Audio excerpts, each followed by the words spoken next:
Hello students, इस video में हम यूपी बोर्ड कक्षा 7 की गणित उसकी दक्षता अभ्यास 1 पढ़ेंगे। तो देखते हैं, इस प्रश्न के प्रत्येक खंड में उत्तर के 4 विकल्प दिए गए हैं। जो सही है वो हमें अपनी अभ्यास पुस्तिका में लिखना है। पहला क्वेश्चन है, किसी परिमेय संख्या के समतुल्य परिमेय संख्या होती हैं, कितनी हो सकती हैं? तो वो हो सकती हैं अनंत। जैसे एक परिमेय संख्या लिखी 2/3। अब इसकी समतुल्य किस प्रकार से परिमेय संख्या बनेगी? पहले तो इसमें 2 का गुणा करो अंश और हर में। जैसे अंश में इस 2 में 2 का गुणा करेंगे तो 4 हो जाएगा, और हर में 2 का गुणा करेंगे तो 2 3 6। तो ये एक समतुल्य परिमेय संख्या बनेगी। अब 3 से करेंगे 2 में तो 3 दूनी 6, और फिर 3 का ही हर में 3 तिरका 9।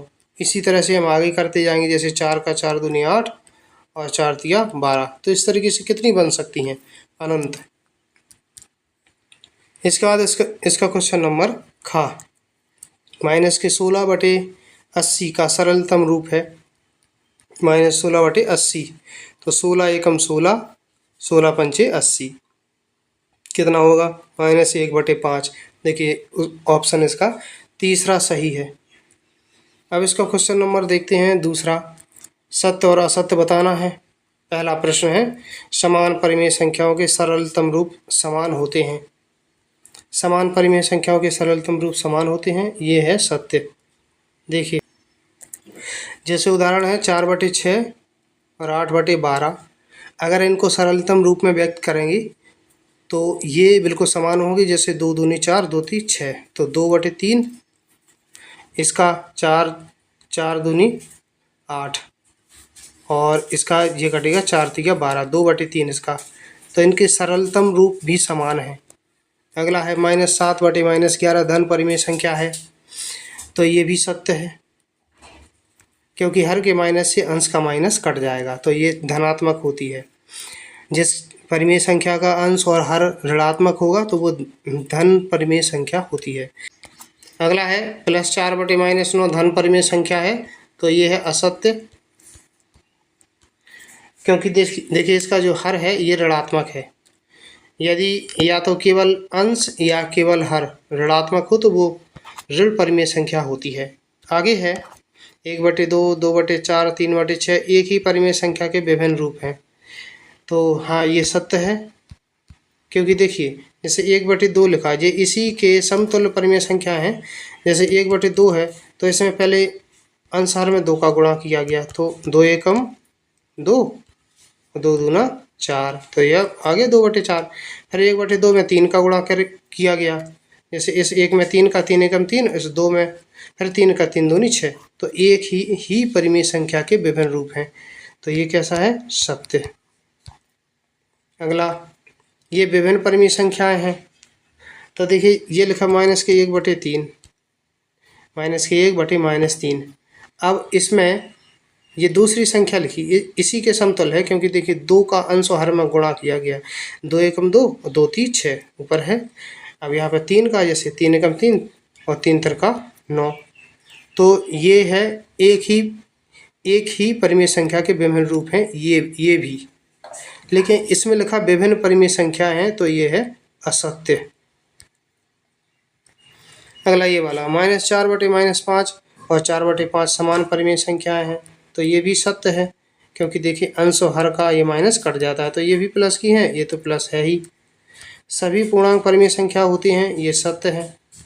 कोई भी पूर्णांक हो, पूर्णांक मतलब जानते हो ऋण की और धन की संख्या है। जैसे 0 होता है बीच में, फिर +1, +2, +3, इस तरफ -1, -2, -3, इस तरीके से। अब कोई भी पूर्णांक जैसे 7 है, इसके बटे में हम 1 लिख सकते हैं, कोई भी संख्या के बटे में 1। तो परिमेय संख्या क्या होती है? जैसे हम P/Q के रूप में लिख सकते हैं। अभी बटे के रूप में हो गई, तो ये परिमेय संख्या तो है ही।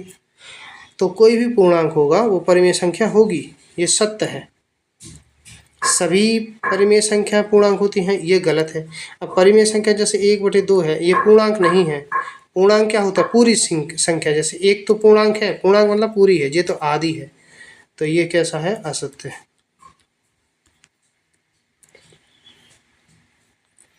आगे है 0/5 और 0/-3 समान परिमेय संख्याएं नहीं हैं, ये असत्य है। ठीक है, ये दोनों समान हैं। क्योंकि देखना 0/5, अब 0 है तो इसका मान 0 तो होगा ही। 0/-3, अंश में जब 0 होता है तो 0 ही आंसर आता है। तो देखो दोनों समान हैं। 0 भी एक परिमेय संख्या होती है, तो ये दोनों समान हैं, लेकिन इसमें लिखा समान नहीं है, तो ये असत्य है। आगे, दो असमान परिमेय संख्याओं के बीच अनंत परिमेय संख्या होती है, ये सत्य है। दो असमान परिमेय संख्या है, जैसे 2/5 लिखा और यहाँ पर लिखा जैसे 3/5। अब ये अलग अलग परिमेय संख्या है, इनके बीच में वो अनंत परिमेय संख्या हो सकती है। जैसे यहाँ पे 2.1/5, 2.2/5, इस तरीके से कितने भी बढ़ाते जाओ बीच में अनंत हो सकती हैं। तीसरा प्रश्न देखते हैं।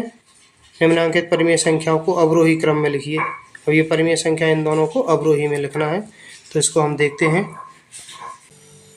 तो देखते हैं हम तीसरा प्रश्न। तीसरे प्रश्न में हमें क्या करना है, इन परिमेय संख्याओं को अवरोही क्रम में लिखना है। तो सबसे पहले ये जो हर होते हैं 5, 7, 9, 6, इनका हम लेंगे एलसीएम। इनका एलसीएम लेंगे लासा, तो इन सभी का लासा कितना आएगा 630। आप कहीं पर लेके देख लेना, इनका लासा आएगा 630। अब देखिए पहली परिमेय संख्या है 2/5, तो इस 5 का भाग देंगे पहले 630 में। 5 का भाग जब हम 630 में देंगे तो हो जाएगा 126 बार, आप देकर देख लेना। और इसमें फिर अंश का 2 का गुणा कर देंगे 126 में, तो कितना आएगा 252। इसके बाद आगे क्या करेंगे, अब 7 का भाग देंगे 630 में, तो जाएगा कितना 90 बार। और फिर अंश जो है इसका 4 का गुणा कर देंगे 90 में, तो आएगा 360। इसके बाद अगली परिमेय संख्या है 9 का भाग देंगे 630 में, तो कितनी बार जाएगा 70 बार। अब अंश 5 का गुणा कर देंगे 70 में, तो आएगा 350। इसके बाद आगे फिर हम 6 का भाग देंगे 63 में, तो कितना आएगा 105 बार जाएगा।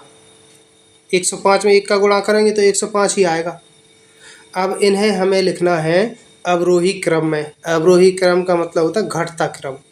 जैसे ये लिखा 7, 6, 5, 4, 3, ऐसे, यानी कि पहले बड़ी संख्या होती है। अब इसी को देख लेते हैं, इन संख्याओं को देखते हैं। इनमें सबसे बड़ी संख्या कौन सी है, सबसे बड़ी संख्या 360। अब 360 के ऊपर वाली भिन्न, जैसे 252 की भिन्न है 2/5, 360 की 4/7, इसके ऊपर की भिन्न देखते जाएंगे। तो 360 की ऊपर की भिन्न क्या है, ये वाली, मतलब 360 कौन सी भिन्न से बना है 4/7 से, तो ये सबसे बड़ी है, तो 4/7 सबसे पहले लिखेंगे। अवरोही क्रम में सबसे बड़ी भिन्न सबसे पहले होगी। इससे छोटी कौन सी है 350, तो इसकी मूल भिन्न कौन सी है 5/9।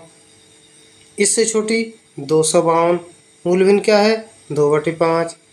और सबसे छोटी क्या है 1/5, 1/6, सॉरी ये लिखा ना 105 है, सबसे छोटी है, तो इसकी जो भिन्न है 1/6 है। बस ये हो गया, ये अवरोही क्रम में हो गया। दूसरा भी लिखना है हमें अवरोही क्रम में, तो सबसे पहले तो हम इनका लासा लेंगे। ठीक है, 11, 3, 7, 4 का, तो इन सभी का लासा लिया, कितना आया 924। अब हम 11 का भाग देंगे कितने में 924 में। 11 का भाग जब हम 924 में देंगे तो आएगा 84। कितना आएगा 84।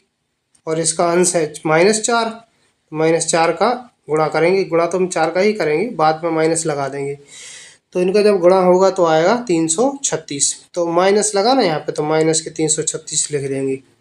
चिन्ह का जरूर ध्यान रखना, नहीं तो आंसर नहीं आएगा। अब 3 का भाग देंगे 924 में, तो कितना आएगा 308। 3 का भाग 924 में देंगे तो 308 आएगा, ये लिख दिया, क्योंकि 1 का गुणा करना तो 360 ही आएगा, माइनस है तो -308। इसके बाद 7 का भाग देंगे 924 में, तो 132 बार जाएगा। अब 132 में गुणा करना 5 का, तो आ जाएगा ये 660, लेकिन माइनस के 5 है ना, इसलिए माइनस के 660। इसके बाद लास्ट है 4 का भाग देंगे 924 में। तो जब 4 का भाग दिया जाएगा तो कितना आएगा, 231। 231 गुणा कर देंगे कितने का, 3 का, तो ये आ जाएगा 693। माइनस है ना ये वाला, तो माइनस के 693। अब इनको लिखेंगे अवरोही क्रम में।